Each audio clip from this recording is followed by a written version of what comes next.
2025 marks the 16th year since I've picked up my first camera.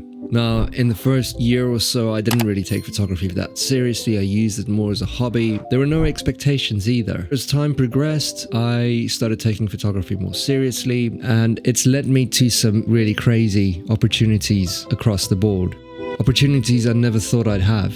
Unfortunately, when I started taking photography seriously, YouTube and other platforms weren't available back then for me to go and look up photography techniques and look at some guy teaching his 5 tips on how to take better photos.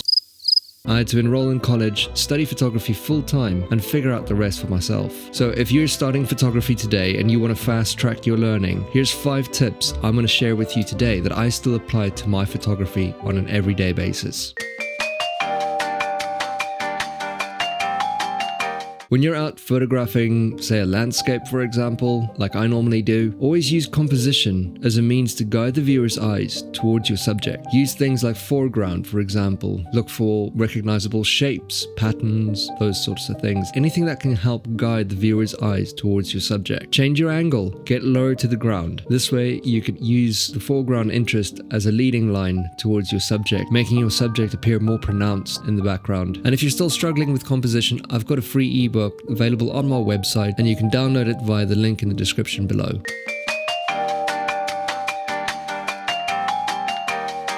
Use your aperture to subtract or add depth to your image. Shooting at a wide open aperture, such as f1.8 or f2, can help blur out subjects that are sometimes distracting in the foreground or the background. Blurring out subjects in the foreground using a shallow depth of field can help guide the viewer's eye more easily towards your subject as well. However, on the other end of the scale, if you're looking at getting pin sharp images, use an aperture range from around f8 to f16 to get sharpness throughout your image.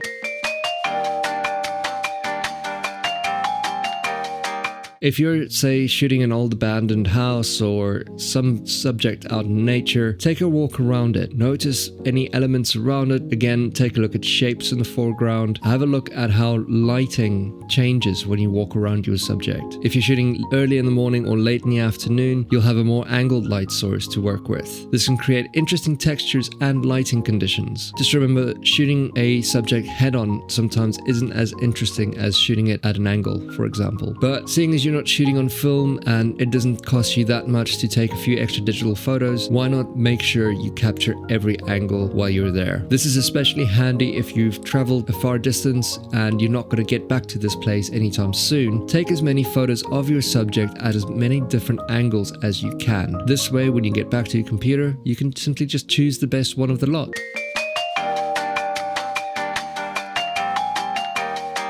Now, if you want to improve your photography quite dramatically, I'd definitely suggest investing in some filters. Filters open up a whole new world of possibilities for you to explore. Circular polarizers not only introduce extra contrast, but it darkens your skies quite dramatically, and it removes any kind of reflection from surfaces like windows, water, and any other kind of reflective surface. Circular polarizers also force you to slow down your shutter speed, so this can introduce motion blur. However, you have to be careful when going handheld, as this can also introduce camera shake.